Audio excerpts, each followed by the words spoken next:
The Murray-Darling Basin connected rivers cover more than 1 million square kilometres of the east coast of Australia, or 1/7 of Australia's landmass. These connected catchments take up the northwest part of Victoria, affecting the environment and the economy. For environmental groups, they say they have grave concerns with the Napthine government policy on water recovery in the area. Well, we've got a bit of a conflict at the moment. Our current water minister here in Victoria is a previous president of the National Farmers Federation. He's from the National Party. He's got really strong links to the irrigator interests. And the Victorian government has taken a strong position of trying to reduce the amount of water recovery. So that's a really big concern of ours. Environment Victoria believe that compromises by stakeholders were not adequate enough for the Murray-Darling Basin plan. When the plan came out, it was a huge compromise between environmental interests and irrigator interests. It was a political compromise which had to be made to get the plan through.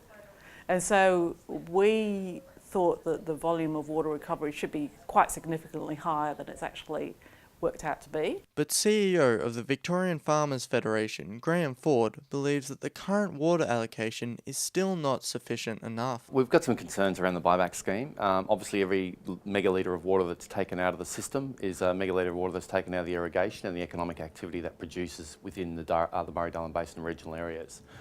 Take that economic activity around, you take away jobs, you take away activity. While reforms for the plan in Victoria are well away down the track, current concerns are mounting on which future state government will best implement the scheme. The Basin Plan, or the foundation of the Basin Plan, is laid down. Now it's about implementation. So the implementation is important to us, but effectively that's based on a Victorian system, Victorian laws. It's about those Commonwealth agreements. So the debate's moved on now to about implementation of all the principles that have been agreed to. The major problem for our irrigators at the moment is actually the cost of water.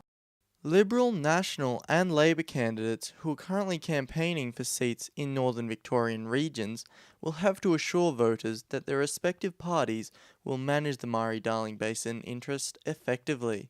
In a statement, the retiring local member for Northern Victoria, Labor's Kay Darvanese, believe they are the best party for the health of the Murray-Darling Basin.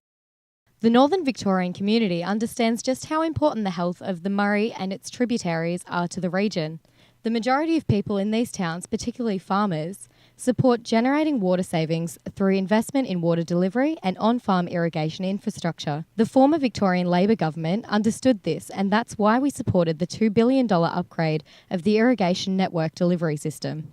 You can't turn the Murray-Darling, particularly the Murray River, back to its natural state. It is a managed river now. It is full of locks. It's got dams all the way along it. It's got locks all the way along it. Unless you remove all those structures, it is never going to be a natural flowing river ever again.